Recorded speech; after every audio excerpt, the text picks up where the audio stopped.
Bismillahirrahmanirrahim. Assalamualaikum warahmatullahi wabarakatuh. Alhamdulillah nasta'inuhu wa nastaghfiruh wa na'udzu billahi min shururi anfusina wa min sayyiati a'malina. Man yahdihillahu fala mudilla lahu wa man yudlil fala hadiyalah. Ashhadu an la ilaha illallah wahdahu la syarika lah wa asyhadu anna Muhammadan abduhu wa rasuluhu alladzi la nabiyya ba'dah. Allahumma salli wa sallim wa barik ala sayyidina wa habibina wa maulana Muhammadin wa ala alihi wa sahbihi ajma'in. Faqad qala Allah ta'ala fil Qur'anil Karim wa huwa asdaqul qailin. A'udzu billahi minasy syaithanir rajim. Alladzina amanu wa lam yalbisu imanahum bidzulmin ulaika lahumul amnu wa hum muhtadun. Shadaqallahul azim. Amma ba'du, para jamaah pengajian rutin Masjid Mutiara yang sama-sama mengharap ridha Allah Subhanahu wa taala. Bersyukur kita kepada Allah Subhanahu wa taala dengan segala kenikmatan yang telah Allah limpahkan kepada kita. Mudah-mudahan seluruh amalan-amalan yang telah kita perbuat dapat menjadi amalan salihan mutaqabbalah, amal saleh yang diterima oleh Allah Subhanahu wa taala. Mudah-mudahan hujan yang turun ini menjadi berkah dan tidak menjadi musibah. Amin ya Allah ya rabbal alamin. Alhamdulillah para jamaah sekalian, kita bertemu lagi dalam pertemuan kali ini mengenai kajian tauhid. Temanya masih melanjutkan mengenai bahasan yang kemarin, yaitu adalah balasan-balasan dan janji Allah Subhanahu wa taala kepada muwahhid, orang-orang yang memiliki tauhid yang kuat, yang lurus kepada Allah Subhanahu wa taala. Seperti yang telah tersampaikan bahwasanya salah satu di antara balasan yang luar biasa mengenai tauhid, ketika kita mampu menguatkan dan membersihkan tauhid kita, maka Allah Subhanahu wa taala akan tetapkan ketenangan dan juga Allah akan berikan petunjuk kepada kehidupan kita.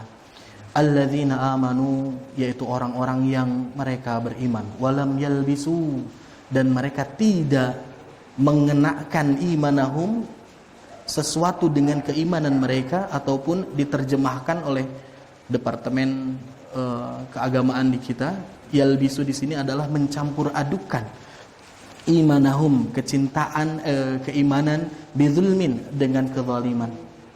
Ulaika lahumul amnu, maka mereka inilah orang-orang yang mendapatkan al-amnu, baik ketenangan hidup di dunia, ketenangan kehidupan setelah meninggalnya dari dunia ini, dan juga mendapatkan ketenangan nanti di akhiratnya Allah Subhanahu wa taala. Dan terakhir, wahum muhtadun, dan mereka inilah orang-orang yang mendapat petunjuk. Petunjuk di sini para mufassir mengartikan dan juga memaknai bahwasanya pertama, orang tersebut akan terbimbing, dipermudah untuk mendapatkan ilmu-ilmu syariat, agama-agama kita. Dan yang kedua, diberikan taufik, kemudahan dan kekuatan untuk menjalankan amalan-amalan syariat Islam. Termaktub di dalam surat Al-An'am ayat ke-82. Dan sekarang kita akan lanjutkan jamaah sekalian kepada poin yang kedua, yaitu Allah Subhanahu wa taala, Rasul sallallahu alaihi wasallam menjanjikan bahwasanya siapa orang yang memiliki ketauhidan yang lurus dan juga tidak mencampur adukan dengan kesyirikan, maka mereka ini akan Allah Subhanahu wa taala masukkan ke dalam surganya. Pasti Allah akan masukkan ke dalam surganya. Sebelum masuk ke dalam hadisnya, kita sering mendengar para asatidz ataupun para ulama menyatakan, kalau misalkan amal soleh itu bagaikan angka 0 yang akan memperbanyak tabungan-tabungan kebaikan, amalan-amalan yang telah diperbuat oleh seseorang yang melakukan amal ibadah. Dia saum, tambahkan lagi. Dia melakukan sedekah, tambahkan lagi. Dia menunaikan zakat, tambahkan lagi.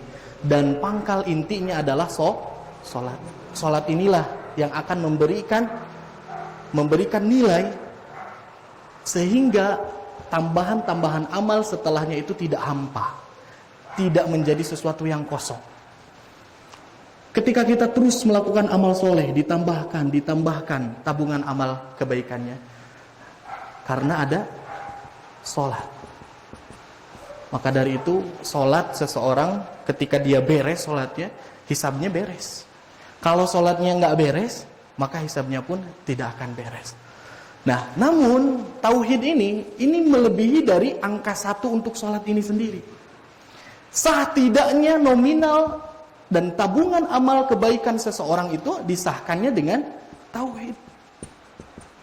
Sehebat apapun sholatnya, sehebat apapun saumnya, sehebat apapun amalan-amalan kebaikannya, kalau tauhidnya bercampur dengan syirik, tidak sah hitungan angka ini.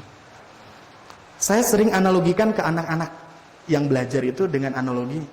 Kalau misalkan seseorang itu memancing, dia udah susah payah mancing untuk dapatkan ikan. Ketika ada ikan yang masuk ke dalam kail, menggelepar ikan itu, kita tarik ke tepian, kita buka, kita masukkan ke dalam wadah keranjang untuk tempat ikan. Dimasukkan ke situ. Nah, kalau misalkan tauhidnya rusak, itu bagaikan keranjang, tempat naruh ikannya bolong. Berapapun ikan yang kita bawa, berapapun amalan yang telah kita kerjakan, kalau misalkan kita menaruh ikan tersebut di dalam keranjang yang bolong, ikannya pasti akan lepas. Kita pulang dengan tangan yang hampa. Itu adalah analogi yang sederhana mengenai ketauhidan. Maka dari itu Allah Subhanahu wa taala menyatakan, la habitanna a'malakum. Amalan-amalan apapun kebaikannya seluruhnya akan terhapus ketika dia tidak memiliki ketauhidan yang lurus, mencampur adukan dengan kesyirikan, yaitu dengan kesyirikan yang besar, yang akbar khususnya. Ini adalah untuk sebagai tadzkirah khususnya bagi saya. Mudah-mudahan ada manfaatnya bagi jamaah sekalian. Para jamaah sekalian, kita lanjutkan bahwasanya Allah dan juga Rasulnya menjanjikan bahwasanya orang yang bertauhid itu akan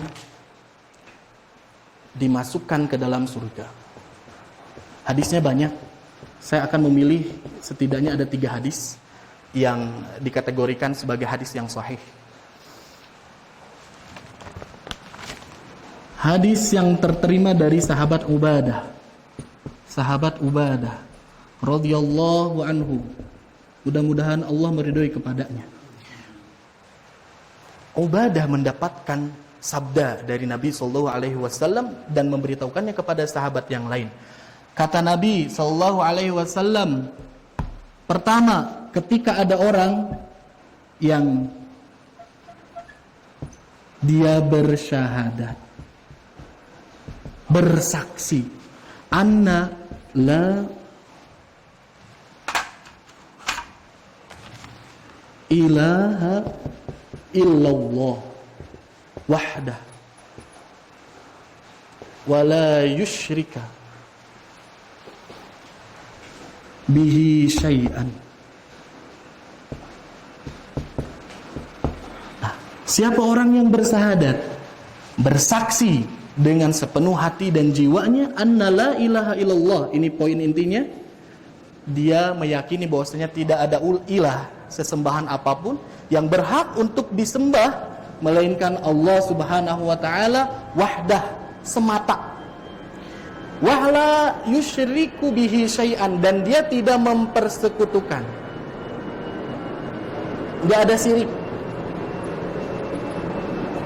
Tidak syirik dengan selain apapun itu. Dan yang kedua, poin dalam hadis ini masih ditambahkan, dan orang ini dia percaya anna Muhammadan abduhu wa rasuluh.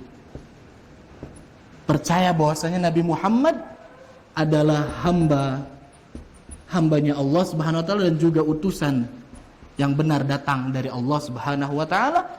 Dilanjutkan poin yang ketiga jamaah sekalian, wa anna, dan dia meyakini juga Isa, Nabi Isa alaihi salam, Abdullah, adalah hambanya Allah. Wa rasuluh, dan juga Nabi Isa ini adalah rasul dari Allah Subhanahu wa taala, wa kalimatuhu, dan ditambahkan di sini ada kalimat Wa kalimatuhu artinya adalah dan Nabi Isa merupakan kalimatnya Allah Subhanahu wa taala. Saya akan lanjutkan dulu. Alqaha, yang disampaikan. Apa yang disampaikan? Kalimat ini kepada siapa? Ila Maryam, kepada ibundanya, yaitu Siti Maryam. Wa ruhum minhu, dan juga ditiupkannya ruh dari Allah Subhanahu wa taala ke dalam rahim Maryam. Ini poin yang ketiga. Dan yang keempat, kata Rasulullah SAW menyatakan, dan orang ini dia percaya bahwasannya annal jannata, dia mempercayai bahwasannya surga hakun, adalah sesuatu yang nyata, sesuatu yang benar. Dan poin yang terakhir, yang kelima, adalah dia mempercayai bahwasanya annan nara hakun, bahwasanya neraka juga adalah sesuatu yang nyata, yang benar. Nah, ketika ada orang, pertama, dia syahadatnya jelas, meyakini dengan sesungguh hati. Bukan hanya bersahadat saja, namun konsekuensi dari syahadat itu sendiri dia jalankan dengan benar. Tidak cukup dengan lisan la ilaha illallah, walaupun itu akan memberikan dampak yang baik untuk mengingat Allah Subhanahu wa taala, namun itu tidak akan menjadi apa-apa apabila tidak dibarengi dengan tuntutan mengenai la ilaha illallah sendiri. Itu yang pertama. Yang kedua, mempercayai bahwasanya Nabi Muhammad, ingat, adalah hambanya Allah Subhanahu wa taala. Kenapa di sini diberikan penekanan abduhu wa rasuluh? Karena ada beberapa di antara kaum muslimin yang memiliki sifat ghulu. Ghulu itu apa? Sifat yang berlebih-lebihan. Berlebih-lebihan dalam memuliakan. Dalam memuliakan Nabi SAW. Begitupun di sini dipadankan dengan wa anna Isa abdullah. Kita juga harus meyakini bahwasanya Nabi Isa alaihissalam adalah hamba dari Allah Subhanahu wa taala, untuk mengingkari pemikiran dan pemahaman orang-orang yang menganggap bahwasanya dia adalah Tuhan. Wa rasuluh, sama. Nabi Muhammad dan Nabi Isa adalah utusan dari Allah Subhanahu wa taala. Nah, kalimat wa kalimatuhu, mengapa Rasul sallallahu alaihi wasallam menggambarkan bahwasanya Nabi Isa merupakan kalimat Allah Subhanahu wa taala?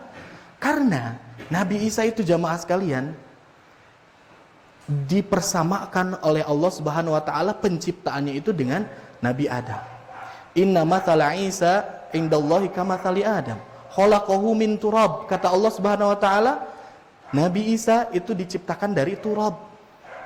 Fa inna ma yaqulu lahu kun fayakun. Yang dimaksud dengan kalimatnya itu adalah kalimatnya Allah ketika menciptakan Nabi Isa itu dengan kun fayakun. Jadilah di dalam rahimnya Maryam, maka jadilah Nabi Isa di dalamnya. Itu adalah maksud dari kalimatnya. Alqaha, yang disampaikan kalimat itu kepada Maryam. Nah, ini pun menandakan dan menjelaskan bahwa Nabi Muhammad SAW menyelisihi pendapat orang-orang Yahudi yang sangat ekstrim. Pada saat itu mereka memfitnah bahwasanya Maryam itu memiliki putra dari hasil perselingkuhan gelapnya. Padahal Maryam adalah seorang yang bikar. Tidak pernah dia jauh-jauh dalam arti melakukan hal yang negatif, untuk berkenalan dengan laki-laki saja sangat tertutup. Ini adalah bukti dan juga penyelamatan mengenai makna kalimatuhu alqaha ila Maryam wa ruhum minhu, dan ruhnya Nabi Isa itu ditiupkan oleh Allah Subhanahu wa taala ke dalam rahim yang ada dalam perutnya Siti Maryam. Dan yang keempat, annal jannata haq.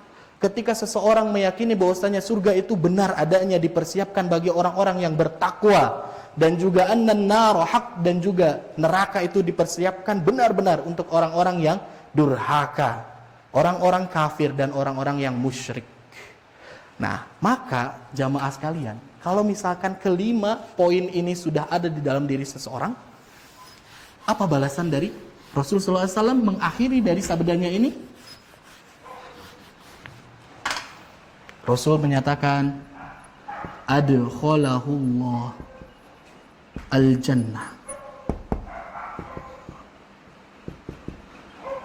Allah akan memasukkannya ke dalam surga. Dan ditambahkan dengan kata ala makana minal amali, dengan amalan apapun yang dia telah kerjakan.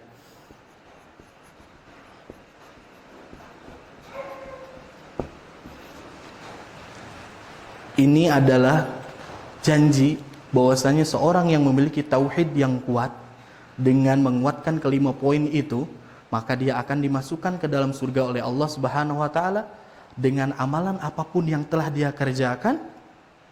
Walaupun, nah di sini ada komentar Syekh Utsaimin bahwasanya gimana kalau misalkan orangnya berdosa? Ya, orangnya banyak dosanya. Satu, asal dosanya tidak syirik, insya Allah Allah akan masukkan. Dan kalau misalkan si dosanya itu banyak, melebihi kebaikan yang telah dia kerjakan, selama dia tidak syirik besar, insya Allah dia akan masuk ke dalam surga walaupun dia harus masuk dulu ke neraka. Jadi pada intinya, siapapun orang yang memiliki ketauhidan yang kuat, tidak mencampur adukannya dengan kesyirikan yang besar, walaupun dia berdosa dengan dosa yang sangat besar, dia masih memiliki jaminan dari Allah untuk dimasukkan ke dalam surga, walaupun dia harus bertanggung jawab atas dosa-dosa dia, dimasukkan ke dalam neraka yang wallahu a'lam hitungannya kita tidak pernah tahu seberapa panjang dan seberapa lama. Itu adalah hadis yang pertama, jamaah sekalian. Hadis yang kedua, bahkan ini diriwayatkan oleh sahabat Utsman. Hadis yang diterima dari sahabat Utsman radhiyallahu an. Mudah-mudahan Allah meridai kepadanya. Rasulullah SAW pernah memberikan sabdanya, man mata, siapa orang yang meninggal, wa annahu ya'lam, dan dia memiliki ilmu. Di sini ilmu di sini diartikan adalah keyakinan bahwasannya la ilaha illallah. Apa kata Rasulullah SAW? Dakhalal jannah.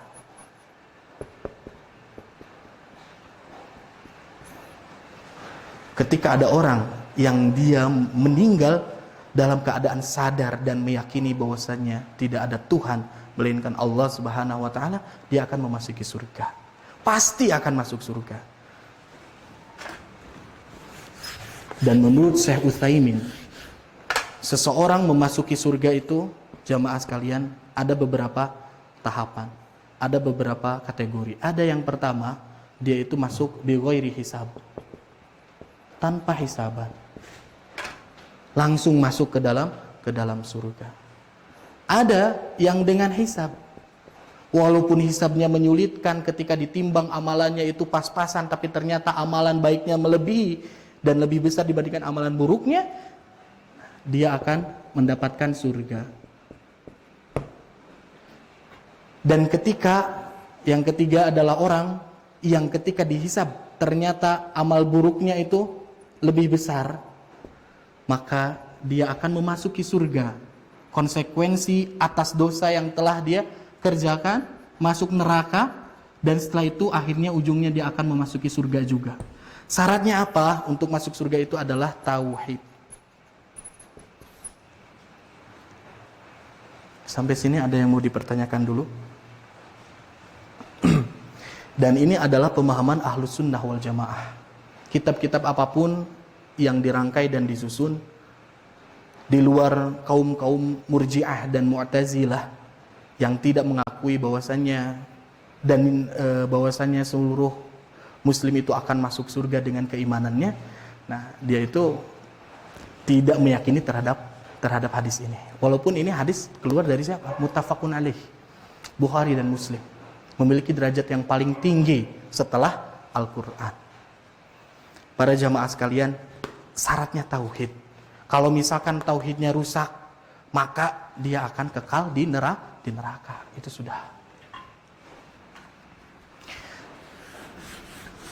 Dan ditambahkan dari hadis periwayatan Imam Muslim, Jabir radhiyallahu an, sahabat Jabir pernah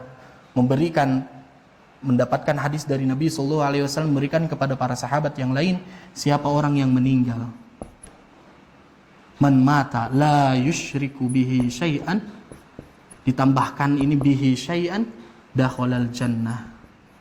Kalau misalkan ada orang yang meninggal, dia itu tidak membawa sekutu di dalam hatinya mengenai ilahnya, mengenai Tuhannya, maka dia akan masuk ke dalam surga. Pasti ada jaminan masuk ke dalam surga. Namun ini dia, dengan cara apakah seseorang itu akan memasuki surga? Mudah-mudahan kita masuk ke dalam orang yang masuk ke dalam surga tanpa hisab. Amin. Kalau tidak bisa, tolonglah ini. Jangan sampai mendapatkan yang ketiga. Walaupun kekalnya nanti di surga, tapi kita tidak akan mampu, jamaah. Saya sering sebutkan kepada anak-anak ketika menjelaskan mengenai kita semuanya insya Allah dengan keimanan kita asal tidak syirik masuk surga. Anak-anak biasanya nyeleneh, oh gitu Pak Ustadz. Berarti kalau saya ambil uang mama, ambil uang siapa, walaupun saya berdosa, tapi akhirnya masuk surga juga. Anak kecil kan biasa gitu mikirnya. Iya, sok silahkan. Sok kamu mau, saya kasih uang 10 juta, mau nggak? Mau. Tapi dipotong dulu tangannya. Siap nggak? Tapi dapat uang. Anak kecil aja dia berpikir, dia nggak mau. Dia mendapatkan keuntungan dengan menyiksa dirinya. Apalagi kita, seakan-akan memudahkan terhadap amal dan melalaikan itu dan meyakini bahwa yang penting tauhid kuat, ente syirik, tara salat ge teguna naon lah, kayak masuk ke surga. Dia berpikir bahwasannya masuk ke neraka itu hanya sebatas dikerem di dalam kamar, diam saja gitu. Dia berpikir seperti itu, memudahkan mengenai hal ini, padahal neraka itu naudzubillahi min dzalik. Para jamaah sekalian, ketika tangan kita tertusuk saja oleh jarum, kita merasa kesakitan dengan hal itu. Apalagi nanti, la yamutu fiha wa la yahya. Kalau udah masuk ke neraka itu, orang-orang itu tidak hidup dengan sebenar-benarnya hidup, tidak mati dengan kematian yang sebenarnya. Kenapa? Karena untuk mendapatkan azab yang perih. Kalau kehidupan di dunia, kita sering kalau misalnya ada yang mati ataupun meninggal ya, dia mendapatkan sakit keras. Ada bahasa, alhamdulillah nggak apa-apa, berarti sudah tidak mendapatkan rasa sakit lagi. Karena sudah meninggal. Tapi kalau sudah di neraka, kulit yang melepuh, mata yang keluar, langsung digantikan lagi dengan yang semula. Biar apa? Terus berulang. Kesakitan itu dirasakan. Nah, itu adalah gambarannya, sehingga kita tidak mempermudah hal ini. Dan saya juga tidak ada bayangan bahwasanya, saya meyakini hal ini dengan seyakin-yakinnya ini datang dari Nabi SAW. Namun juga saya tidak melalaikan dan juga mengabaikan terhadap siksa neraka. Dan itu pun yang harus kita yakini bersama jamaah sekalian. Dan kita harus bergembira, kita memiliki keimanan. Mudah-mudahan tauhid kita lurus dan kita mendapatkan jaminan surga Allah Subhanahu wa taala. Itu adalah balasan yang kedua.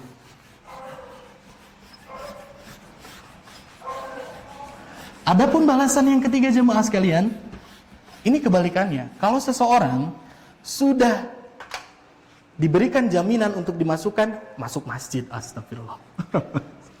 Masuk ke dalam surga. Aduh. Pak Edi nggak dikasih tahu.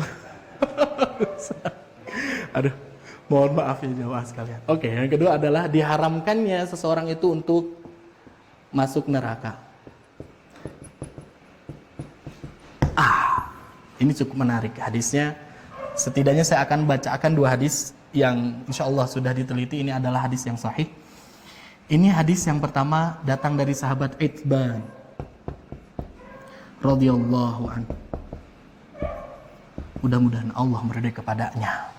Para jamaah sekalian, Itzban ini adalah seorang sahabat yang sudah sepuh. Ketika beliau masuk ke dalam Islam, beliau sudah sepuh.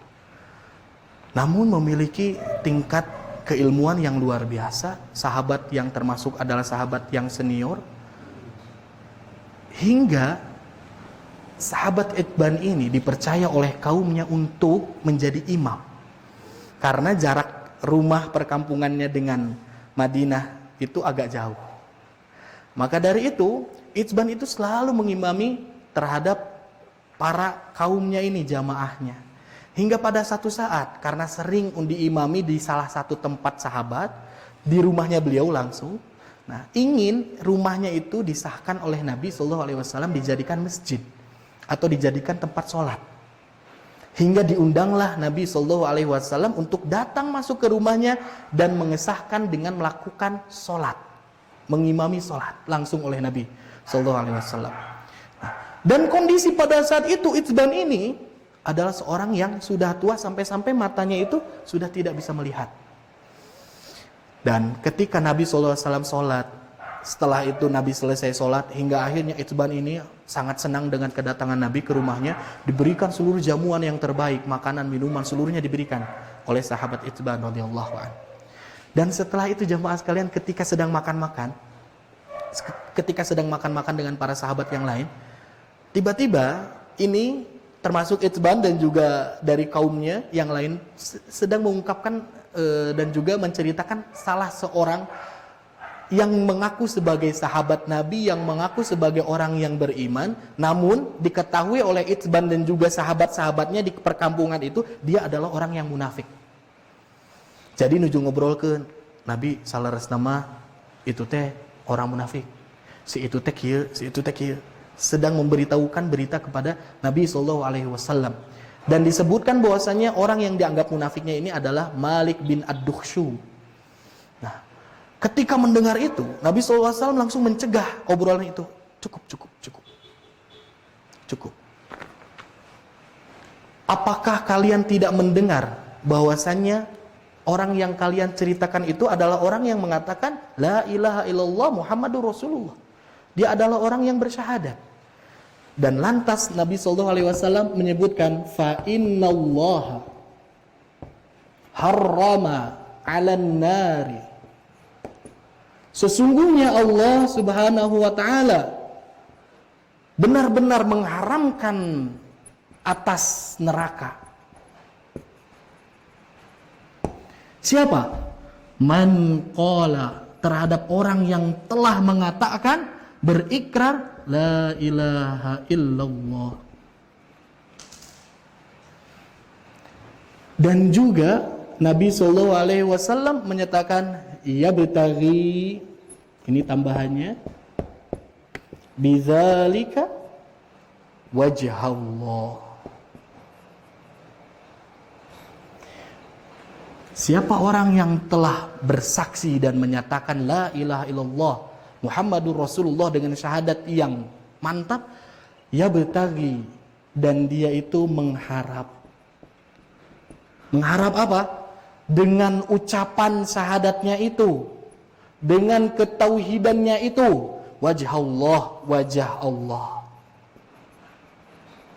Nah, dalam ungkapan bahasa Arab biasanya ada ungkapan wajah Allah, yang dimaksud adalah Allahnya, zat Allahnya, menandakan bahwasanya kemurnian dan juga keikhlasan seseorang ketika dia mengungkapkan la ilaha illallah Muhammadur Rasulullah itu, dia ikhlas, murni mengatakan itu, mengharap ridhonya Allah Subhanahu wa taala.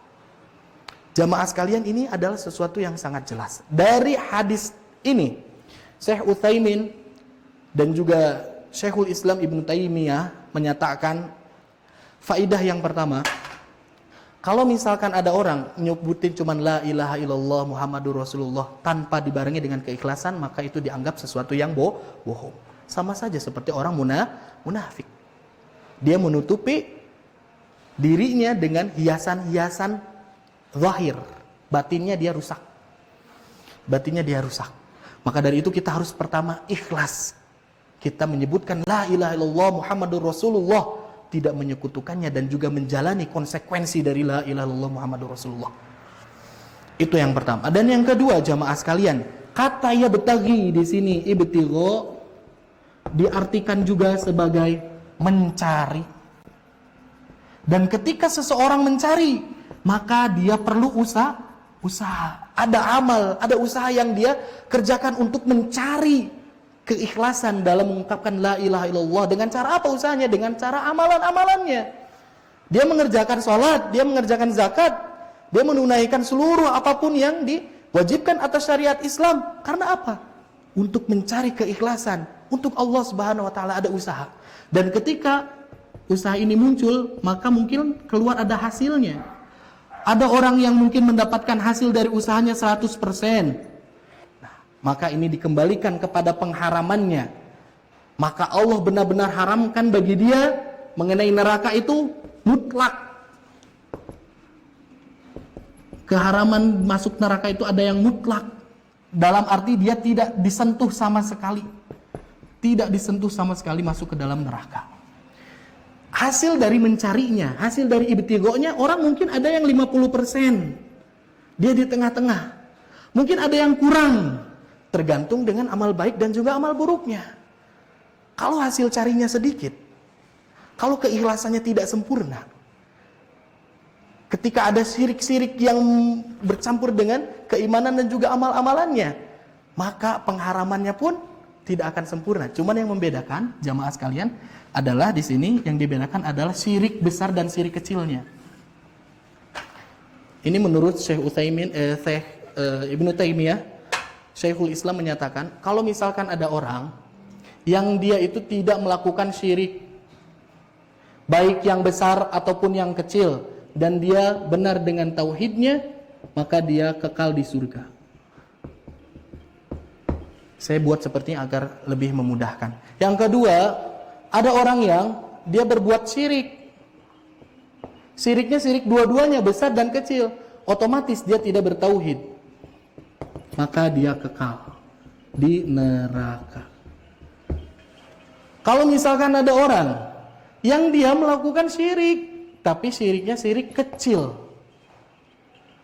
dan dia bertauhid dengan tauhid yang benar, tidak menyekutukan Allah dalam syirik yang besar, dan ternyata dia terbantukan dengan amal solehnya, amalnya oke, bagus, banyak, maka dia masuk ke dalam surga dengan kekal. Nah, kalau misalkan ada orang yang syirik dengan syirik kecil, tauhidnya oke juga, tapi amal-amalannya itu kurang, tidak sempurna amalnya, maka dia akan masuk ke neraka dulu sesuai dengan kesyirikan kecil yang telah dia perbuat, ya. Dan dia, nah ini kembali lagi kepada pengharaman neraka, dia mendapatkan haram untuk masuk neraka secara kekal. Haram masuk neraka dengan kekal. Dalam arti dia akan pada akhirnya memasuki surga dan akan mengekal di dalam surga. Asal apa? Tauhid. Nih, tauhidnya. Maka dari itu sangat besar balasan Allah Subhanahu wa taala bagi orang-orang yang memiliki tauhid yang lurus. Ini adalah kasih sayang Allah Subhanahu wa taala kepada kita. Para jamaah sekalian, dan di dalam hadis yang lain, sahabat Abu Sa'id Al-Khudri radhiyallahu an, beliau menyatakan bahwasanya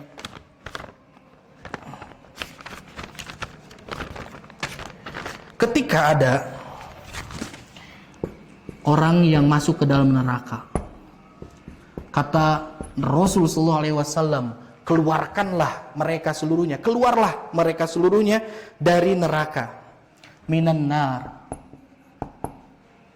man kana, yaitu orang yang keluar dari neraka itu adalah orang yang keadaannya itu fi qalbihi, di dalam hatinya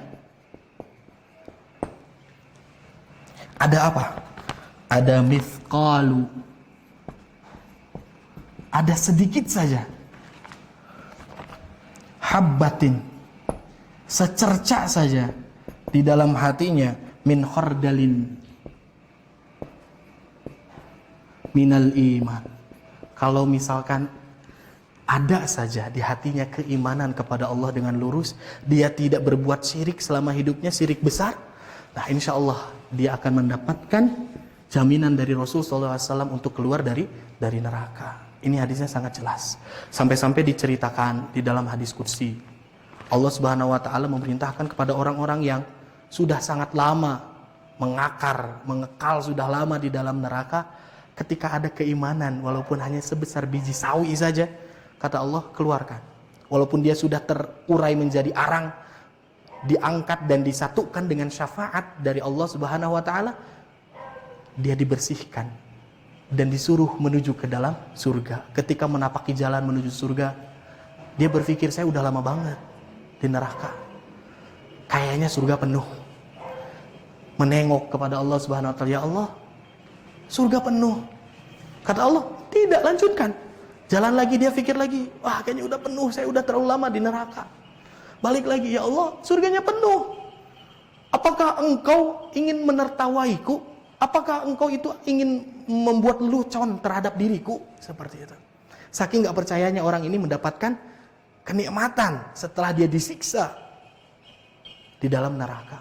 Hingga akhirnya dia dimasukkan ke dalam surga oleh Allah Subhanahu wa taala, dan dinyatakan oleh Rasulullah SAW, dialah orang yang mendapatkan bagian surga yang paling rendah. Di situ Rasulullah SAW sampai menyeringai, sampai tersenyum menceritakan kisah tersebut. Karena orang ini gak percaya. Ada yang seperti itu jamaah sekalian. Dan juga di dalam hadis yang lain, ada orang-orang yang dia di neraka jahanam dan dia dimasukkan ke dalam surga atas keimanan ketauhidan yang lurus. Mungkin dia melakukan dosa yang besar, disebutlah orang-orang tersebut jahannamiyun. Di dalam hadis seperti itu. Jahannamiyun itu apa? Ex jahanam. Bekasnya jahanam gitu. Mantannya. Nah, bisa sampai seperti itu. Bisa sampai seperti itu. Karena apa? Karena keimanan. Nilai iman itu sangat besar di hadapan Allah Subhanahu wa taala. Sangat besar. Maka Allah akan menghargainya selama dia tidak menyekutukan hak Allah Subhanahu wa taala sebagai Rabb. Itu adalah gambaran-gambaran yang sangat jelas. Barangkali, Allahu a'lam bishawab. Nah, para jamaah sekalian, lantas mengapa ada sebagian di antara kita, sebagian pemikiran-pemikiran yang mengatakan bahwasanya udah masuk neraka kekal, sudah masuk ke dalam surga kekal, siapapun itu. Ini berdalil dengan salah satunya yang paling kuat dijadikan alasan adalah dalam surat Al-A'raf ayat ke-40. Al-A'raf ayat ke-40. Coba dicek jemaah sekalian, takut saya salah. Nah, di situ Allah Subhanahu wa taala menggambarkan ketika ada orang, innal ladzina kadzdzabu biayatina. Pertama, dia itu mendustakan terhadap ayat-ayat kami. Mendustakan, enggak mau percaya. Yang kedua, wastakbaru anha, dan dia menyombongkan diri terhadap ayat-ayat kami. La tufattahu lahum abwabus sama. Tidak akan dibukakan apa? Iya, pintu-pintu langit. Selanjutnya, wala yadkhulunal jannah, dan orang ini tidak dapat memasuki surga. Selanjutnya, Pak, terjemahannya apa? Sebelum unta masuk ke dalam lubang jarum. Nah, sebelum sampai unta bisa masuk ke dalam lubang jarum, ini adalah kiasan bahwasanya mustahil nggak bisa masuk. Selanjutnya, Pak, Demikianlah kami memberi balasan. kadzalika innama najzil mujrimin. Di akhirnya ada kata mujrimin jamaah sekalian.